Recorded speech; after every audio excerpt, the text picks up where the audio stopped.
सांसद हब तो प्रताप ननांक भली कहीं आज आम प्रसंग को नहींचु ना जेतेबेले सारा बालेश्वर अंचल रे खणी माफिया ठारू आरंभ करी बाली माफिया माटी माफिया मरम माफिया माने सक्रिय होइथिला बेले सही समय रे जो जगार हरिलुड़ होउची सही जगार प्रताप नना घटनास्थल पहुंचुचंती सरकारी बाबू मानकु मध्य डकाई सेठारे कठोर कार्यानुष्ठान नवा पाई माफिया विरुद्ध रे सेमानंकु कड़ा चेतावनी मध्य दउछंती। सरकार कोटी कोटी टंका राजस्व हराउथिला बेले बहु लोक माने असुविधार सम्मुखीन हेउछंती।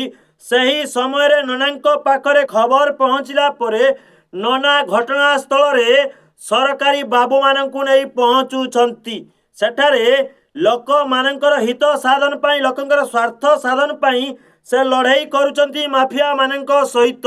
जदि आमे कहबा सरकारी बाबू माने केवल नाम को मात्र रहिचंती से माने माफिया मानंक ठारू मासिक चांदा नहीं चुप रही बसुचंती। पुलिस विभाग ठारू आरंभ करी तहसील खणी विभाग अधिकारी तहसील विभाग तहसीलदार एवं पुलिस विभाग पुलिस अधिकारी ठारू आरंभ करी समस्ते मासिक चांदा नहीं चुप हो बसुचंती एवं खणी माफिया माने बाली माफिया माने माटी माफिया माने राति अधिया हरिलुट करुचंती दिन रे मध्य हरिलुट करुचंती।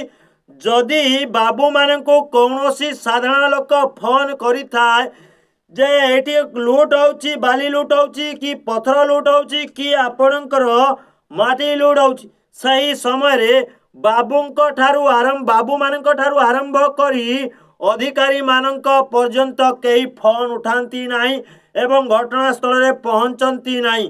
बरं माफिया मानंक प्रेसर रे जो व्यक्ति स्वर उत्तोलन करिथाय ता नारे मिथ्या केस देई ताकू हाजत को पठाई थांती सरकारी बाबू माने। तो सेथि पई प्रताप नना बे पूरा फुल एक्शन मोड रे रहिचंती काहेकि ना सरकारी बाबू मानंक पई आजी साधारण जनता हिनस्ता होचंती ता सहित सरकार कोटी कोटी टंका राजस्व हराउचंती। तो सेथि पई प्रताप नना जोठारे खबर मिलुची घटनास्थल को जाउचंती एवं सेठारे जाई खणी माफिया को कड़ा चेतावनी दउचंती बाली माफिया को कड़ा चेतावनी दउचंती एवं ता सहित सरकारी बाबू मानंकु मध्य खला खली धमक चमक मध्य करा जाउची। जदि सेमानंकु खला खली धमक चमक न करा जिवो ताहाले सेमाने आगामी दिन रे मध्य माफिया मानंक पाखरु कोटी कोटी टंका नहीं चुप होई बसिबे एवं सरकार कोटी कोटी टंका राजस्व हराउथला बेले लोक साधारण जनता मध्य हिनस्ता हेबे कष्ट भोगिबे। तो सेथि पई प्रताप नना ऑन द स्पॉट जाउचंती एवं सेठारे एक्शन नउचंती माफिया विरुद्ध।